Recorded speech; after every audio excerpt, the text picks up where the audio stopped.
Welcome back to Visual Trigger.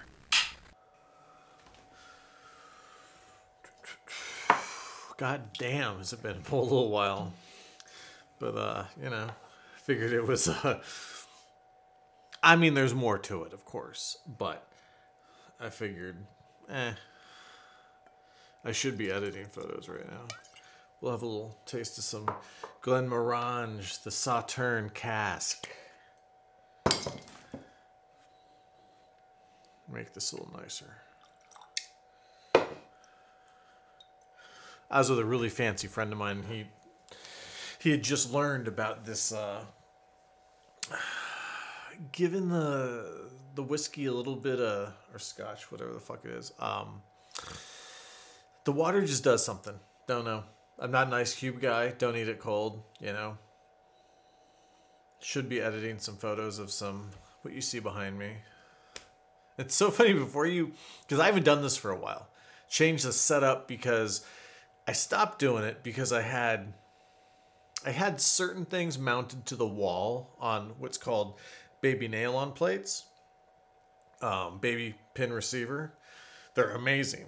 Don't let a grip come to your house and do that, though, because your house will look like absolute shit. So I had a stand over that way, and there's no stand that way yet that has like a little kicker light that gave the ceiling a little bit of whatever. I had a hair light way up in the corner there, but I have 2 more baby nail-on. Actually, I have 4 more baby nail-on plates coming. So that way I can permanently, because I permanently did something to the wall this side of the camera. And the microphone and the boom, there's a hair on the microphone. I don't think it'll affect the sound though. Oh wait, did I fucking hit record? Yep. Upgraded. Don't really use this anymore. I use a much better solution. Hey, that thing worked for 10 years, like more than 10 years. And a lot of things, like even my, my food, like preservation thingy I had it for like 15 years. The thing finally gave out. I think that's great. Oh, that smells nice.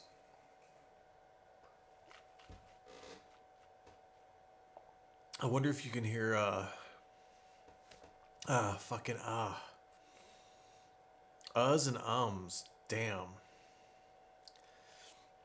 This particular lens that I have on that XT3,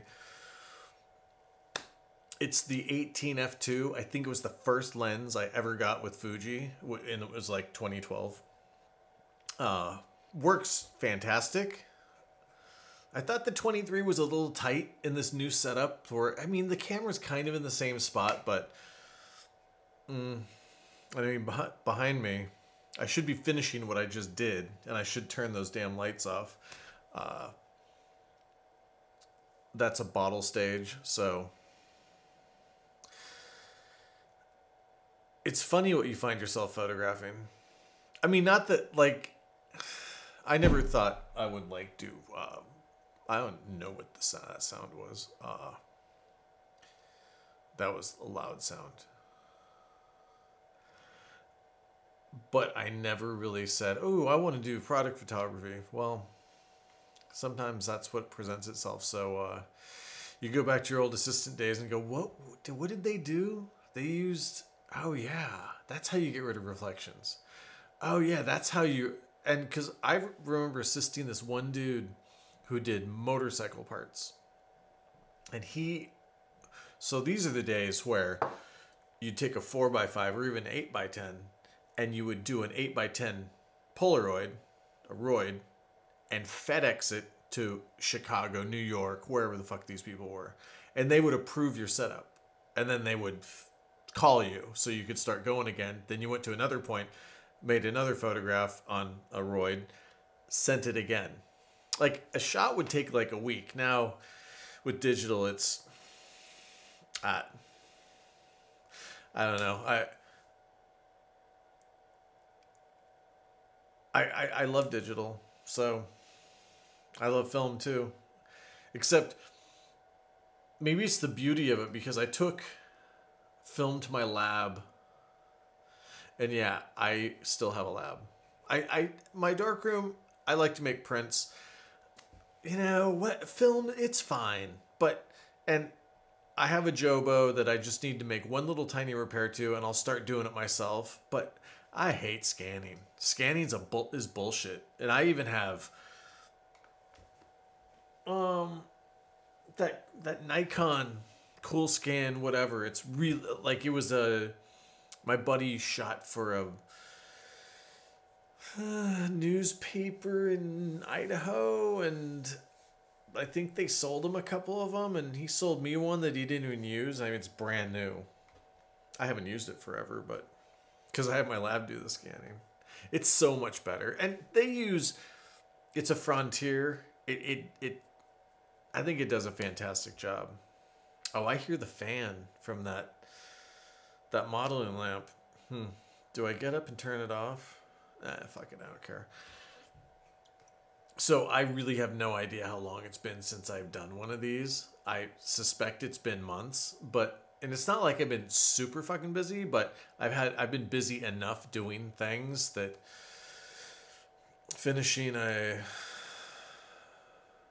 don't know, it's been a year-long project, something like that. A lot of environmental portraits in vineyards with, I bring lights out, so I also bring a Jenny, and I think I only had one major problem. It's not like I don't have 5 heads and 3 packs. Router issue resolved. So I went to LA to do a commercial shoot for someone I used to work for when I lived over there, back there.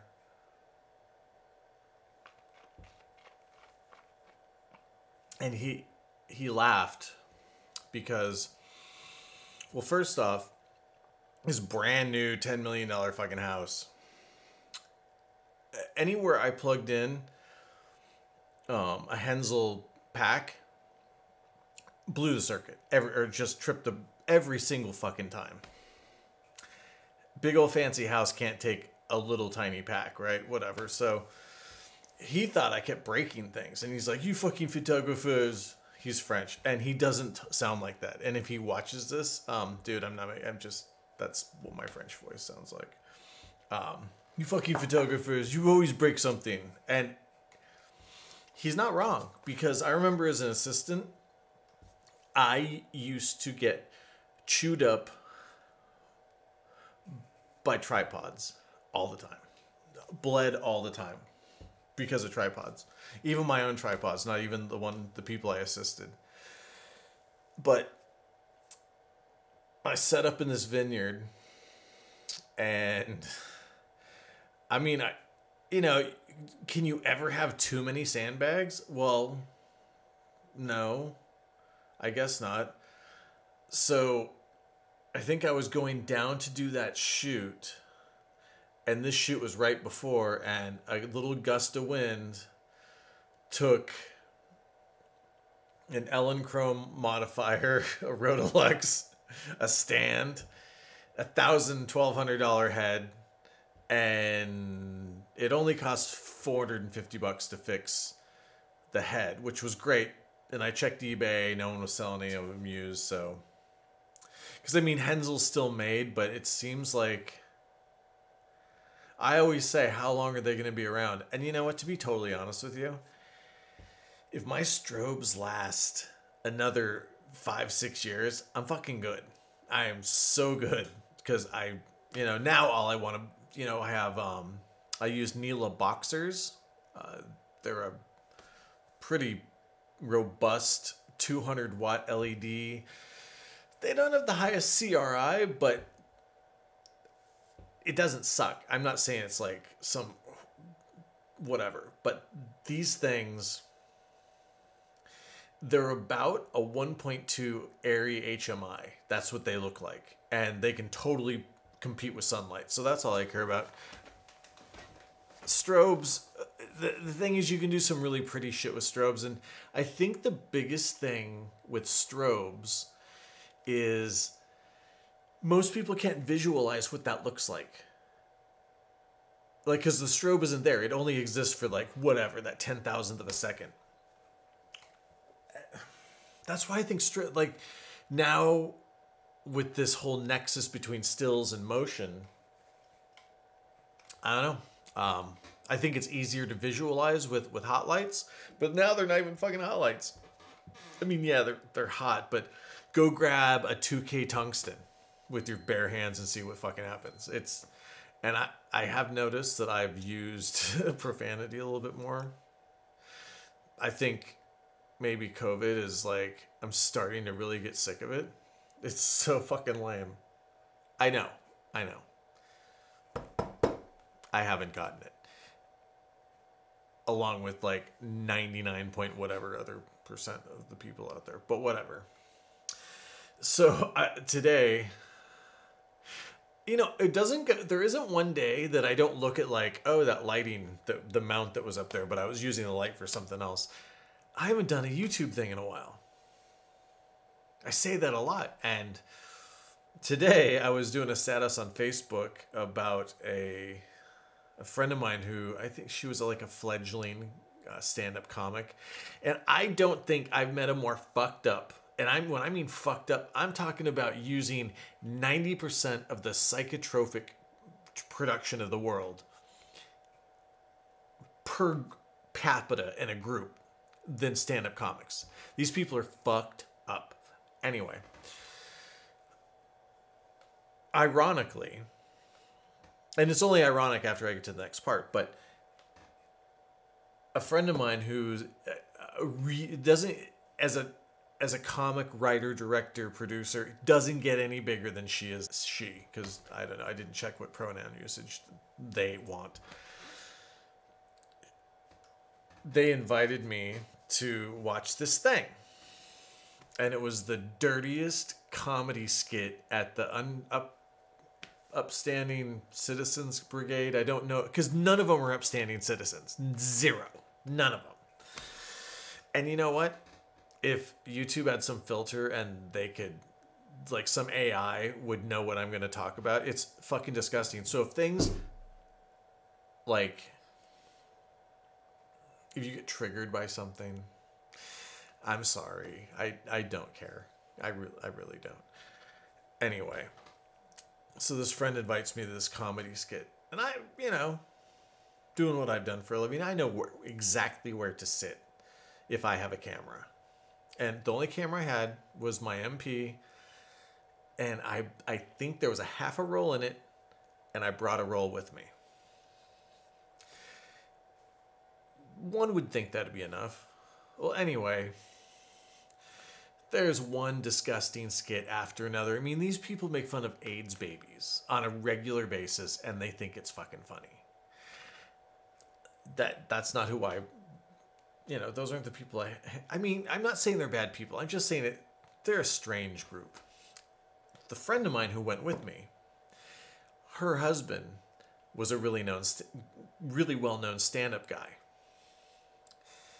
And I want to say this is what you Google to see this guy's fine work, but I'm not going to, just because no.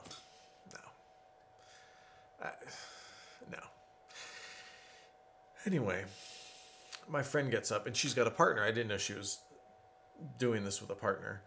And they both were like pregnant on stage. And it, you know, I knew by the context of the people who were there before, these are people who were doing the world's dirtiest comedy skit. And I swear, I think this price was $500. I may be wrong. I could Google it. Don't fucking care enough to, but I think it was like $500. Well, she and her friend get up on stage. I don't remember the banter, but they literally like gave each other abortions with fucking coat hangers and little plastic babies. Of course they weren't. I mean, I've seen a lot of shit. So this wasn't like, oh, that's, you know, I mean, by today's standards, I mean, I'm sure LAFD would have rolled like ambulances because people having heart attacks because people can't take shit these days. And nothing's funny. Everything's serious and whatever the fuck it is. Anyway, these babies drop out and they start eating them. I didn't know if that was dirty so much as like, whatever. And I know she saw me take pictures with, and she knows me well enough to know what I did. It was ISO 400. I'm sure I pushed it a stop, shot wide open at 1.4. I'm sure something came out. Anyway, we watch a couple more. Not funny, but that's how stand-up is. Most of these fucking people aren't funny. They're self-deprecating assholes, but they're not funny. The next dude comes out. He comes out they were cloth diapers. They weren't like Pampers. The dude, and I think he was like playing like this baby part. Weird guy. And I swear to you, he's big now. Because I just kind of remember the kind of face and the kind of hair. And I feel like I've seen him on, I don't know, maybe Netflix. Who knows? Anyway, he basically loaded this diaper with pudding. Not vanilla pudding. And he fed himself that while he was like jerking off. I don't know what he was fucking doing. It was a dumb skit. It was like 4 or 5 others. I remember. Probably 9 in total. After the show, of course, I go say hi to my friend. And she says, thank you for coming out. Even though now she's, holy shit. They don't get bigger. So my friend and I were walking out. And I found street parking in that neighborhood. It's by the Celebrity Center, the Scientology bullshit thing. And there's like a popular restaurant called Birds. There's a grocery store called Gelson's. So I parked kind of next to Gelson's. I think it was like 2 hours maybe. Didn't have a ticket. But I heard something from behind this comedy club. So I remember I didn't even look at the frame counter, how many I have. I may have had 1 frame left, I think, when I looked down because it was dark. But the dude with the diaper had parked his motorcycle illegally behind this building. And a tow truck driver was trying to take the motorcycle. And I think he had it in the sling kind of already. Because I remember it was canted somehow. Anyway, this guy was not stoked, and he was still in his diaper. And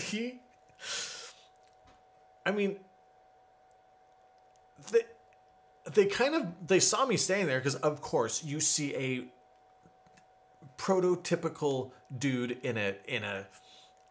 who drives a tow truck fighting with this, mealy-mouthed stand-up guy. So they're fighting back and forth. Homeboy does what he did in his act and went for the load of pudding back there to see if there was anything left. And, homeboy wasn't in there. He didn't know what was going on. It startled him enough so that stand-up comic guy grabs a tire iron out of the guy's cab and and this guy outweighed him by 2. His size was at least 1.5 bigger than this guy. Anyway, somehow Diaper Boy gets the bike out of the sling and is riding away and flipping me off because I was supposed to fucking help him. Yeah, no, not gonna happen. And the funny thing was, after this, I was kicking myself because I thought, oh my God, I should go get 1 more roll of film and take tonight because God, whatever. Yeah, I didn't. I could have had the most amazing set of photos of a dude in a diaper fighting with a guy in a tow truck over a motorcycle. And the poo fling, I would have, it was dark anyway, so a nice motion blurred shutter drag at like 1/8 would have been fun. Well, hey, I hope this finds everyone well. I hope no one's got the vid. And, let's just hope that 2021 doesn't say hold my fucking beer to 2020. Anyway, cheers.